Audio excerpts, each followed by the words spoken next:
Hey guys, come on in the house. This is Bryan with DD214 Transport. Please like, subscribe, hit the little bell for notifications. First of all, let me thank all you veterans and first responders for all you do and all you've done for this country. We appreciate you. Today, we are talking to some friends of mine, Teresa and Travis. They have recently shut down their MC. And they were gracious enough to come on and be videotaped and tell people what went wrong, basically. What they did and what they would do differently next time.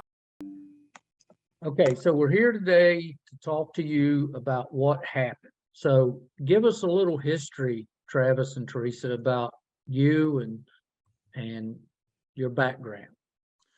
Well, her background is much more elite than mine. I was in the Marines for 9.5 years. I was air crew on C-130s, and then I had a secondary MOS, which was a maintenance controller for 4 years. And then after that, I did a handful of nitnoid civilian jobs, mostly in logistics. And then I was 22 years in the Air Force, retired as a major, not because I got in trouble. I was enlisted first. I was a commander, deputy commander, and also in the maintenance career field. And then when I left the military, I did JROTC as a senior aerospace science instructor for 4 years before we took on this endeavor. Awesome.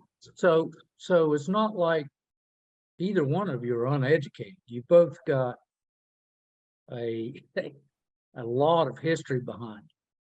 So go ahead. Absolutely. I was going to say both of us have a very extensive logistics background. Right. So, but what drew you to the hotshot industry? Well, initially, I worked at a warehouse that we basically distributed Boeing aircraft parts. And one of our biggest moving parts was CH-47 helicopter blades, which if you've ever seen a CH-47, one of those blades can take up a large portion of a hotshot trailer. And so normally hotshots would come in and pick them up and take them. And there was more often than not times where we had the parts ready to go. The war fighter, sometimes it would be CONUS or in the United States, and sometimes it would be in Afghanistan, would be waiting on these parts because there was not enough trucks or hotshots to pick up the parts. And so I started thinking, I'm like, wow, that would be a really great, there's a huge demand for it. Locally, at least for the hotshot industry. And then we kicked that can around for 3 years, 4 years. And then finally, both of us just got to the point where like, you know what, we can talk about it till we're blue in the face, but unless we start doing something, it's never going to happen. And that's true. That's when we started. And we also we're both at the point where we just wanted to be the masters of our own schedule. And we thought that would be a good way a good industry to get into to do that. And we felt that our personal side of the house was taken care of. We have my retirement, both of our disability checks. His job was allowing him to be able to still keep his job and do it remotely. So no matter if we were on the road or not, we could keep that income. So we felt like our personal side of the house was protected, so we could take on this venture on the other side of our house, which would be the LLC, completely separate of our personal side. And that's a great plan. So far, I don't see anything wrong with your plan.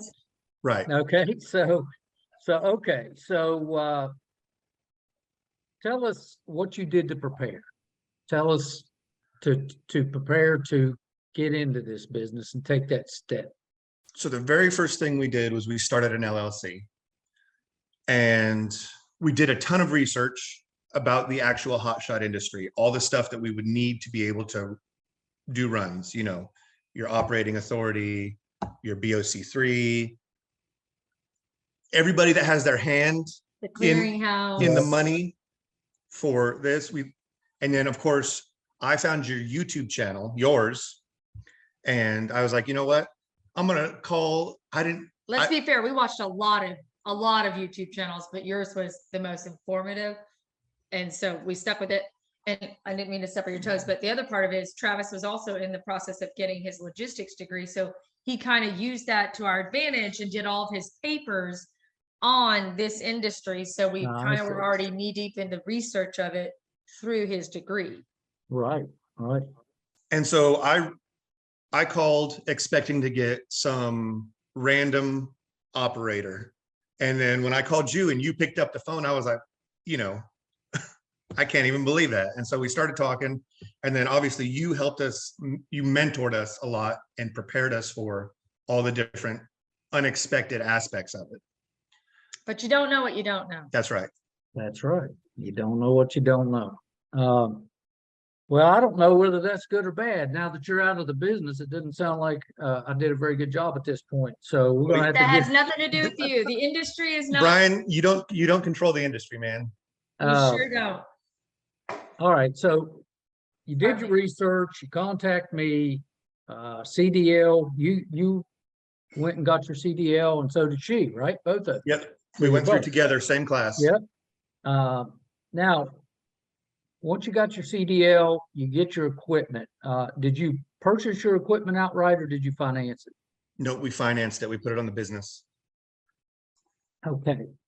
Now, what kind of equipment did you purchase? So our truck was a 2017 International 4400 sport chassis. The reason we went with that is because we knew the equipment that we had to get from IT and we already had, and how much space that was going to take up. And the sport chassis that we found had all these extra cargo compartments on the bed. And it was, for us, ideal. Like, we thought, for me being an organizational freak, I really like the idea of being able to haul with it and have all that stuff in its spot. Like, I'd be like, container 3 or cabinet 3 had this, and this, and cabinet 2 had this, and this, and we were able to inventory. I was big on being with my maintenance background. Inventory was huge. I wanted to know everything had its place. So that was attractive to me. Hindsight being 2020, maybe that shouldn't have been a driver, but. Well, another plus of that truck was its gross combined weight rating was 66,000 pounds, which our trailer would never be able to pull. So we let all of the securement equipment, we let the truck carry that weight instead of putting it on the trailer and let the trailer carry that weight. Exactly.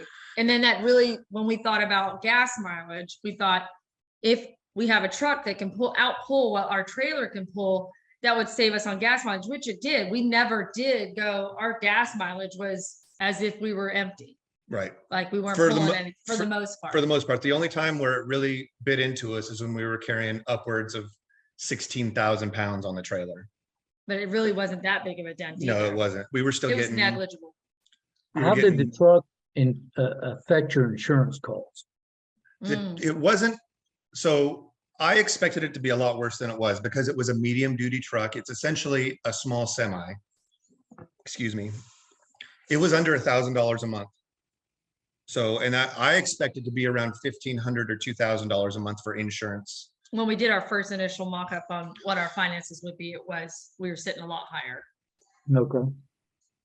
We Okay, weren't so- able to get a business umbrella, which was one thing that we were very shocked at. Yeah. We had a personal umbrella and we still have that just to protect our own stuff, but a business umbrella was nearly impossible to find. So you're saying the insurance on this, on your Class A and trailer, the $1 million and the 100,000 was under $1,000 a month? Correct. Yes. That's cheap. Yeah. Yeah, we were That's we were happy about We that. also, to be fair, we also have very good driving records. We're not crazy. So that helped a Yeah. lot. One thing I come to learn is where you're at in the country as well. Mhm. If you're in a more rural area, the insurance is going to be a lot cheaper than like me sitting outside of Charlotte. Right. It's so that has a big effect on it. I didn't know that before. Okay, so you get your truck, you get your trailer. When you got out on the road, how long were you able to stay at a time? So we're both come from divorced. We're married. We're blended. We're blended. We don't have kids Blended. together. We have 4 kids total. Mhm. And so Her ex lives about 6 miles down the road. And so they spend a week here with us and a week there with him. And it works out great. If you want to talk about how to co-parent your kids, we can do another video. Anyways, I said that to say this. So on the weeks that they weren't here, we would go out on the road. So typically anywhere from 5 to 7 days, we would try and stay out on the road. Okay. So it's Now- really week on, week off. Now, I will tell you, that is the first red flag I've seen thus far. And I'll tell you why. I tried to find my niche where it would work for me. And I went out 5 days and it wasn't enough. It just wasn't. By the time you got out, you had to turn around and go home. And it's easy to get out. You can get out. But when you got to pinpoint that thing home, you're going from a shotgun blast to a sniper round. That's exactly right. Right. So you end up doing a lot of deadhead trying to do a week on, week We didn't off. really I'll do- try. Go ahead. Our deadheading wasn't terrible, It but of wasn't course, terrible. Okay. I mean, the worst. Ohio was our safety, right? Our safety place. It was always, if we get back to Ohio, we can always get something out. That's right. Got you. Got you. Our furthest deadhead was from Long Island to Ohio and then from Fort Worth to here. Got you. Got you. Okay. So being said, the 5 to 7 days is kind of a red flag on that. Right. Because that means throughout a month, you're only able to stay out 2 weeks on general, and it's not 2 consecutive weeks. It's Correct. week on, week off, week on, week off. And that was self-induced. So that's on No, us. I understand. No. What we're trying to do today is just let people know what happened. So, Right. and then throw the flags out where you see them. All right. So you're you're doing a week on, week off. Now, what things did you find that worked well for you? We really enjoyed doing, so I wrote down about one of our trips in particular. We picked up a full load. So we had 18 industrial HVAC units, and they had 3 drops in PA in Pennsylvania and 1 drop in Long Island, New York. And Mrs. Planner here, we really enjoyed being able to plan our stops and how far we were going to drive each day. We even planned in our 36-hour reset in Pennsylvania In conjunction with football. in conjunction with, we had to stop and watch football on Sunday. Oh, gotcha. And so It just planned out perfectly with that. and we had a lot of fun and we enjoyed it. And that was the reason that we joined, was to drive around and see the country and not be. Making money at the same time, but there was a bit of freedom in being able to plan that one out instead of like your last minute, I got this, now I got to get on the road, I got to get there, and blah, blah, blah. This was a more planned out trip, and it was probably our favorite. Yeah.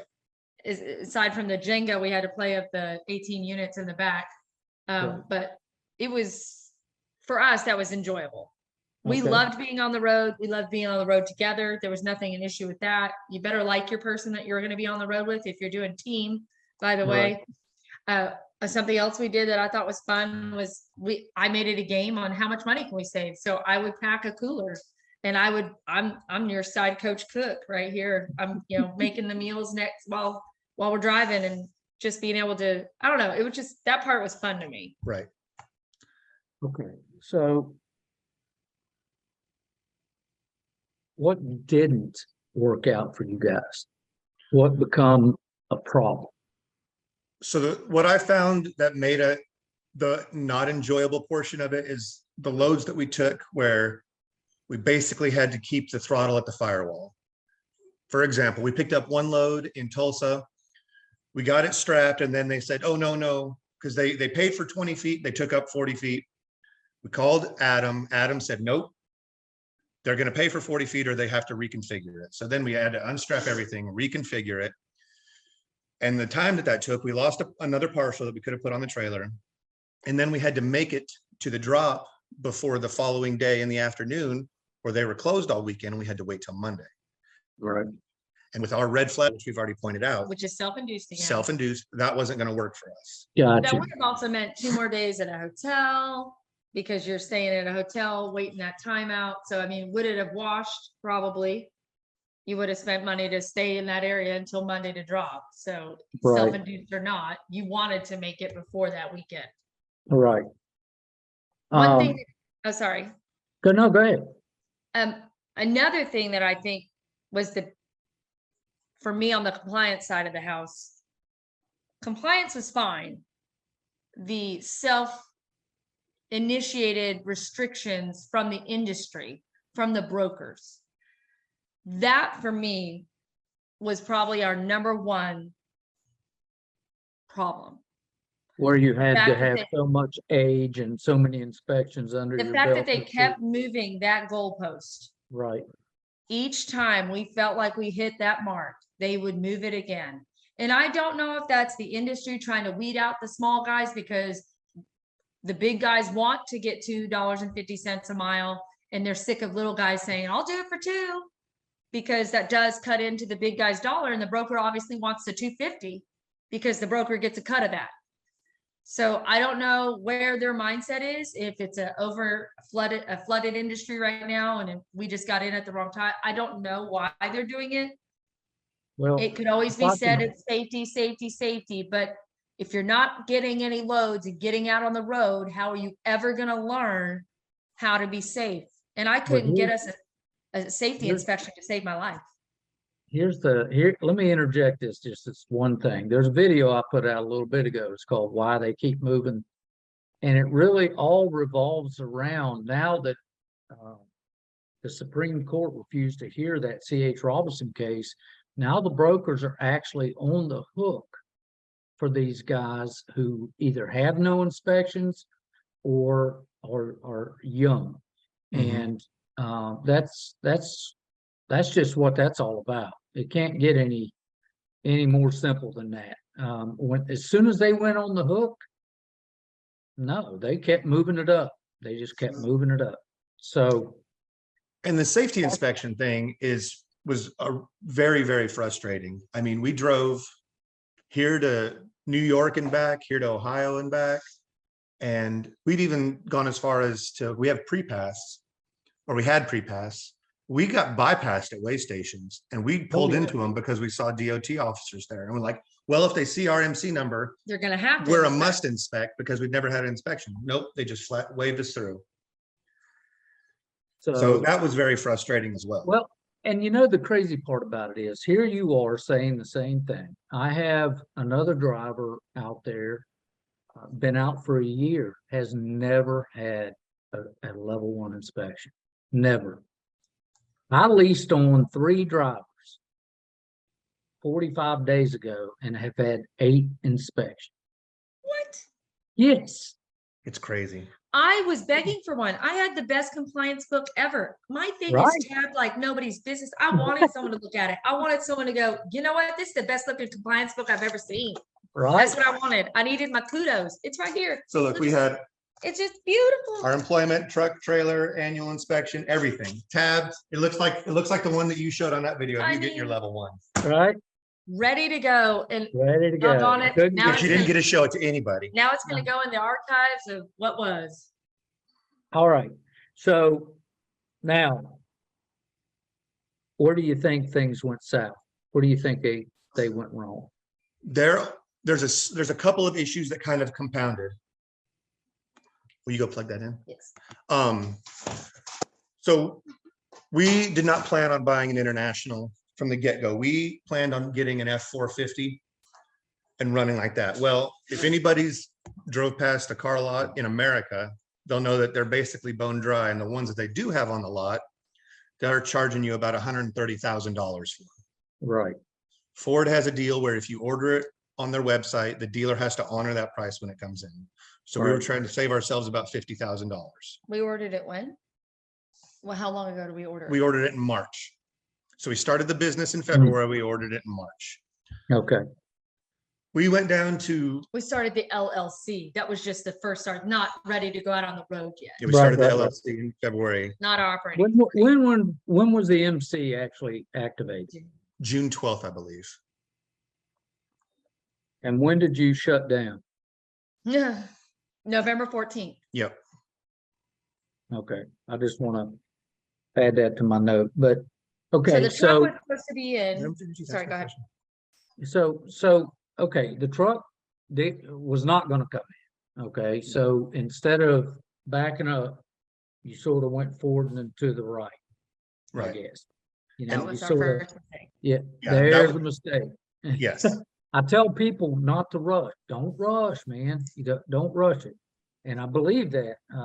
There's something in me that says if this stuff comes down the pipe, it comes easy. Hmm. And I only say that because everybody I've seen rush to get and push to get something done, it ends up being a problem. So, okay, so you ordered the truck, it wasn't coming in, so you went ahead and pushed forward and got the international. Correct. Yes. Okay. So we got the international, we got the trailer. We started driving. Well, our first run, it was tough to find a load home because even though we were in Ohio, which is a good area for picking up loads, it was because our MC was not 60 days old. Right. So we found our neighbors actually are in the oil and gas industry. And they said that they have yards all over the place in Ohio. So I called them and they said, yes, we have a load that we need to get picked up and brought back to Oklahoma City. So we kind of lucked out on that one. Then we hit our 60-day mark and we actually started getting loads and making money. And it was awesome. And then we came back from one trip and our truck had to go into the shop. And it wasn't serious, but the part that they needed was on back order because there's an issue with logistics in the country, right? When we got back on the road, the industry had changed the 60-day rule to 6 months and 2 inspections. Yeah. And That's what, that was the stake in it right there, because we saw ourselves, we saw that we were bleeding money essentially. Right. And we had to do a course correction before we were living in tents underneath an overpass. You know what I mean? And so that was. Teresa Jean wouldn't let that happen because we did never mix the two sides. Like I said before, personal was always separate than LLC. And I will tell anyone that does this to try and always keep that the reality. Right. And when I saw the writing on the wall, the course correction was only going one way. If I didn't want to touch the personal side. Right. Well, when you get ready to do this, I actually had a fellow veteran call me the other day and said, hey, got a truck, getting ready to go buy a trailer. And I talked to him for a few minutes and I said, well, what is your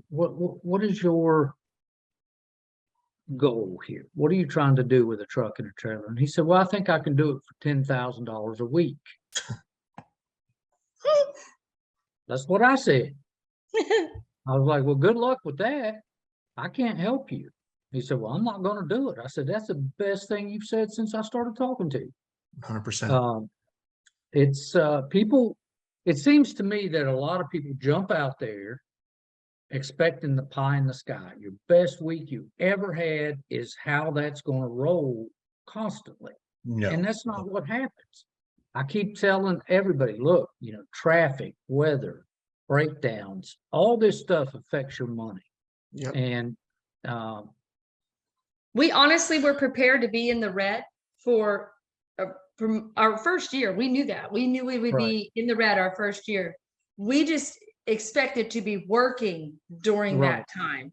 And because of that goalpost movement, really, I mean, because when you're waiting to get your operating authority, you already have equipment because you have to have your equipment to get your operating authority because you have to have your VINs, right? So then you're floating with your working capital right there to pay because you're paying on things that you aren't using. Right. And then when they move that goalpost, now I'm cutting more into that working capital. And I can't tell you what the magic number for working capital is, but what I can say is hindsight 2020, we would have been better suited to do it with something that was more a 450, something we could use or for a Ram 3500 like you've got. Something that you could use for your home life for a personal conveyance when you're not working, right? This was a specific truck that we're not going to go take to Walmart, right? We're not taking the semi to Walmart on our personal conveyance. with your Motive app. Right. And when that truck's not rolling, you're not earning. It's No. like, you know, Exactly. if it's not, it's either rolling or you're spending money. And those are the only two things, because the insurance, the truck, the trailer, everything else comes. Right. No matter what, whether that truck's sitting or it's moving, that comes.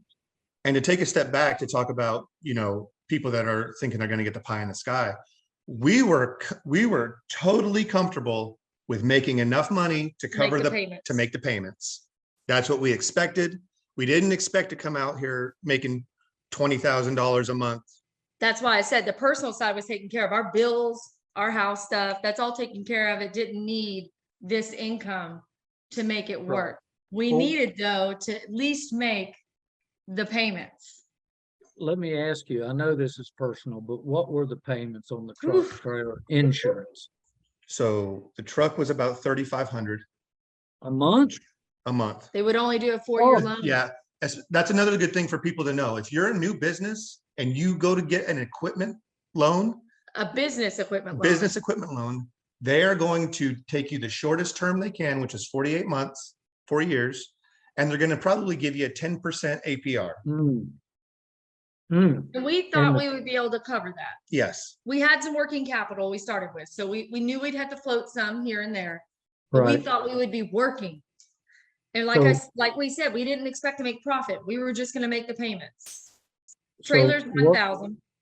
Trailers, 1,000. 1,000. So, That was okay, and 60. insurance, 900, you said, About- under a It was thousand? it was 900. 950, just to be fair. 950. Okay, so now, that's a lot. That's a big nut to have to crack every month. Yeah. Well, Now, we thought 6,000. let me throw this at you real quick, and I just want to do a comparison for those who are out there. That is $5,400 and $5,450 a month, Not including fuel. not including fuel. That's just the nut. That's if it's sitting still. That's right. All right. So the difference between what you did and what I did was this. I bought the truck personally. Mhm. I leased the truck to the company. Okay. So I got 3% interest on that loan. Then I just leased it to the company for $1. Okay. So that's where that was. Now, my truck payment's $850 a month. Mhm. I paid for the trailer cash. Okay. Okay. And my insurance is $1,350 a month. So that brings me right in that $2,000 range Right. of the nut I have to crack. And it must be me, because I always run around very, very scared when I go into debt. And I'm like, well, I think I can go to Walmart and pay that off. If I have to go work at Walmart, I can make that happen. But my thought was, well, maybe, if I make 2 or 3 runs a month, I can pay that off and it won't be any big deal. So that's where my thought was. Right. In hindsight, let's talk about it. In hindsight, I mean, you've got 20/20 vision right now. And in hindsight, what would you do different? Bought a Ram 350. First, we would have bought a power unit that was not so vocational or niche. When we made the decision to we were going to dissolve the trucking portion of our business, we said, okay, let's go try and sell this thing. It was impossible to get somebody to even consider it, Wow. because it's just so there's 1% of the population is going to use the truck that we had. Whereas with your That's a great truck, point. you can take that to basically any dealership and get a fair price on it. We were able to get offloaded though. Yes. And We had to make a sacrifice. I had a F-250 that I had a ton of equity in, and I love that truck. And we traded the International and my F-250 in and bought a new F-250, but the old F-250 covered the negative equity of the new one, of the big truck. Right. And they that was had the only way to get it done, because and- you have to buy something from these dealers in order for them to Right, right. So what else you got? Um, I Looking would have back, been what patient. would- you would have been patient and So that's waited. the other thing. The 450 might have, so he was very determined about the F450.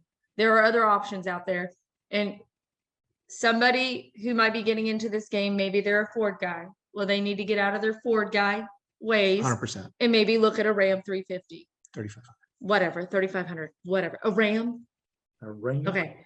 Stop. Just, don't be so myopic that we have to have a Ford. Right. And there were cars out there and we could have gone and got like you said, like I said earlier, a car that was usable beyond just the business. Right, right. Well, I hope, is there any last words, anything else? We got about 4 minutes. I'll just, and this is kind of out of the scope. At the place we went and got our CDL from, they really liked both of us because we were very outgoing people. and- Hardworking. Yeah, and we Mhm. got our stuff done. Didn't sit on our butts, and we actually went out when there was times when the other people were in the truck. We were actually going and doing an A, B, C, and a D on the semis, just over and over and over again. We just didn't sit. There were a lot of people who just sat. And so when people go to this class, even now, that are wanting to do Hotshot, the instructors there will have them call us and talk to them.